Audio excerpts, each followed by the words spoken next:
Ya, selamat pagi dan salam sejahtera untuk kita semua. Pertama-tama, izinkan saya selaku pembicara pertama dalam tim oposisi membuka sekaligus memperkenalkan anggota tim oposisi. Yang pertama, saya perkenalkan diri saya sendiri, yaitu Ivan Yang, selaku pembicara pertama. Kemudian kami memiliki Delia Bernanda selaku pembicara kedua, dan terakhir kami memiliki Kristiani Jenitri selaku pembicara ketiga dan pembaca kesimpulan. Ya, masuk ke topik kita pada hari ini. Sebelum kita bahas lebih lanjut, kita perlu ketahui bahwa mosi debat kita pada hari ini adalah mengenai Dewan ini percaya perkembangan game online sekarang ini membuat anak-anak Indonesia menjadi malas membaca buku. Seperti yang kita tahu, perkembangan game online ini sekarang kian pesat, dan hal ini membuat peminat game online sendiri semakin banyak seiring berkembangnya game ini. Dan seperti yang kita tahu sekarang, game online itu sudah memiliki komunitas yang sudah terbilang besar di masyarakat kita sekarang. Hampir seluruh anak yang memiliki smartphone sekarang bisa dibilang selalu ada yang namanya aplikasi game online di gadgetnya itu.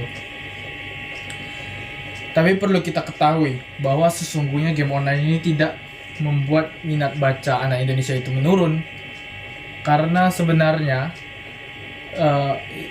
hal ini tergantung dari setiap individunya. Apabila seorang anak ini pandai mengendalikan dirinya, maka ia akan dapat membedakan di mana saat ia harus belajar dan kapan ia harus bermain. Ya,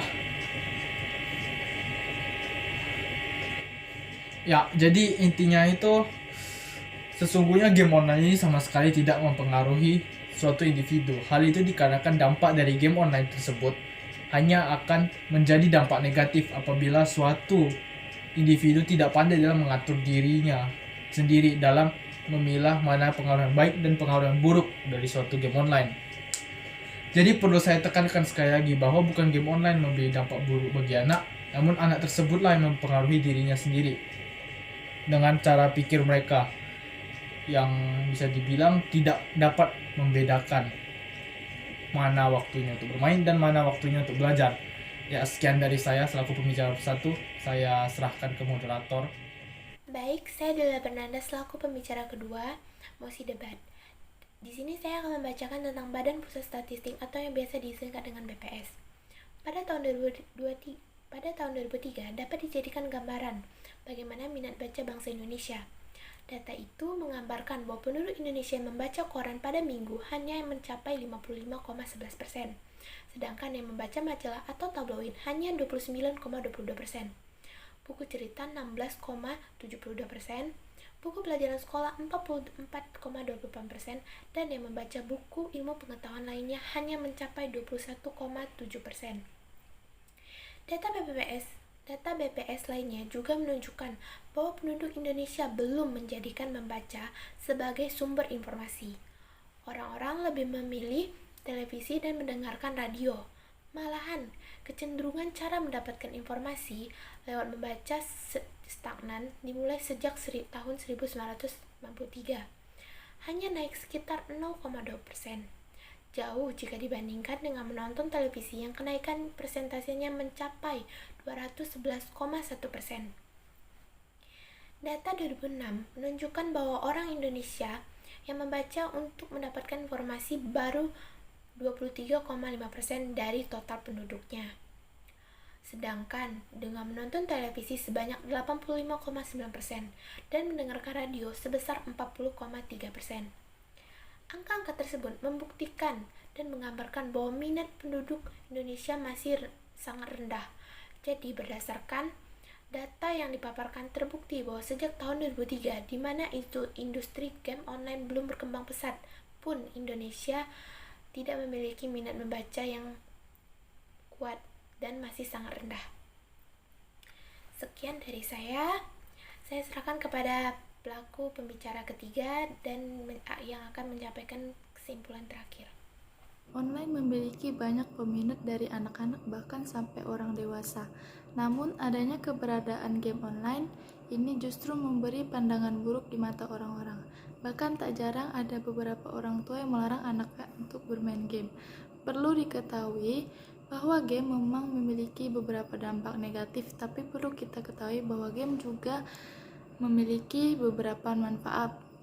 Dilansir dari zurich.co.id, game dapat membantu menambah aktivitas otak, melatih rasa sportif, mengasah kemampuan kerjasama tim, dan juga sebagai hiburan. Game tidaklah selalu berdampak negatif pada anak, namun hal itu dapat terjadi apabila anak tidak dapat mengontrol dirinya dengan baik. Game tidaklah membuat minat baca anak Indonesia menurun. Tetapi kurangnya pengawasan orang tua terhadap anaknya yang membuat anak tidak dapat berhenti bermain game online. Kesimpulan, berdasarkan beberapa argumen yang sudah kami paparkan, kami menyimpulkan bahwa game online tidaklah membuat anak Indonesia malas membaca, namun itu adalah kesalahan anak itu sendiri yang tidak pandai mengatur waktunya, di mana kapan ia harus belajar dan kapan ia harus bermain game. Hal ini dibuktikan dengan data dari Badan Pusat Statistik, di mana di saat disebutkan bahwa sejak tahun 1993 tidak ada perkembangan signifikan dari minat membaca anak Indonesia. Padahal pada waktu itu industri game online belum berkembang pesat seperti sekarang. Dapat kami simpulkan juga bahwa membaca itu dianggap membosankan dibanding menonton televisi atau mendengar radio. Hal ini dikarenakan kenaikan presentasi orang yang menggunakan televisi dan radio yang cukup tinggi sejak 1993. Berdasarkan data ini juga, kami dapat menyatakan bahwa game bukanlah penyebab anak Indonesia malas membaca, namun kurangnya perhatian dari orang tua yang menjadi masalah utama. Sekian dan terima kasih.